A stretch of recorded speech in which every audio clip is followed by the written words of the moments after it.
Hello everyone. As I said in my previous video, a 2D image consists out of pixels which are stored in the computer in the form of coordinates. This holds true for 3D, except instead of two axes, the x and the y axis, we have three axes, the x, the y, and the z axis. We can move this point around these axes, along the x, along the z, along the y, and that's how we navigate in 3D space. The next thing we can do is adding more points. So we have one point, we add another, and the resulting thing is called a line or an edge in 3D terminology. As you can see, there are now 2 points which are connected. The result is a straight line. Again, we can do the transformations and move this thing around along the x-axis, along the y-axis, and along the z-axis. But now, because we have 2 points, we can also rotate it and scale it.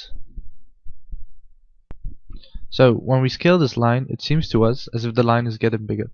But for the computer, there are still just 2 points that are moving in space. So if we take 1 point and move it in along some axis, and we take another point and we move it along some axis, we actually achieve the same result as if we'd scaled it.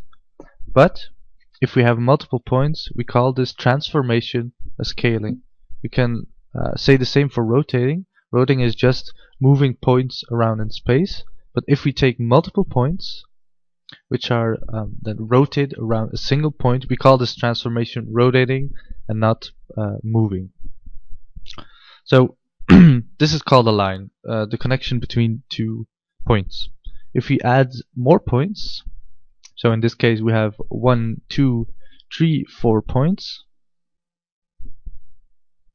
1, 2, 3, 4, which are then connected by 1, 2, 3, 4 edges. So the resulting closed loop is called a face, and this the computer can fill in with a color. So now if we look around it in 3D space, we see that the surface of these lines, the connection between them, is filled with a color. And this is the basis of how we make 3D. So this face is called a polygon in 3D terminology, and if we keep adding points, we're actually adding polygons. So as you can see, we've now added a couple more points, which are then connected by edges, and then the computer fills them in with a certain color, which we call, so the resulting face we call a polygon. Sorry about that.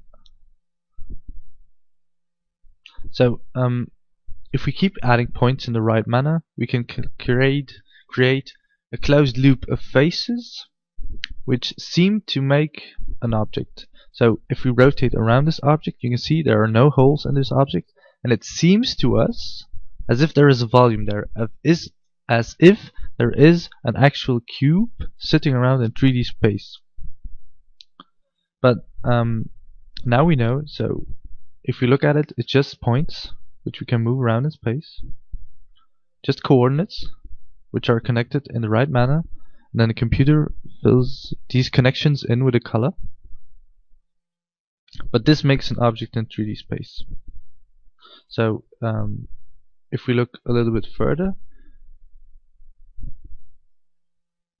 we can see that even seemingly complex objects also consist out of, so actually you don't see any points right here, just see a sphere or a circle, whatever you want to see. But if we zoom in a little bit closer, you can plainly see they're just lines, edges, made out of points, and which then connect into faces.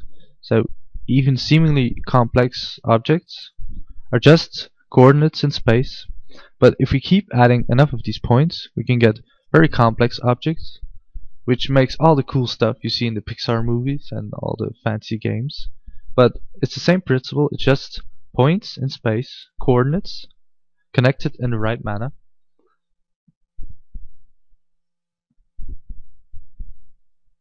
So this is how you actually build up a 3D object, by adding more points, and we'll be teaching you how to do that. So keep tight and keep following. Yeah, thanks.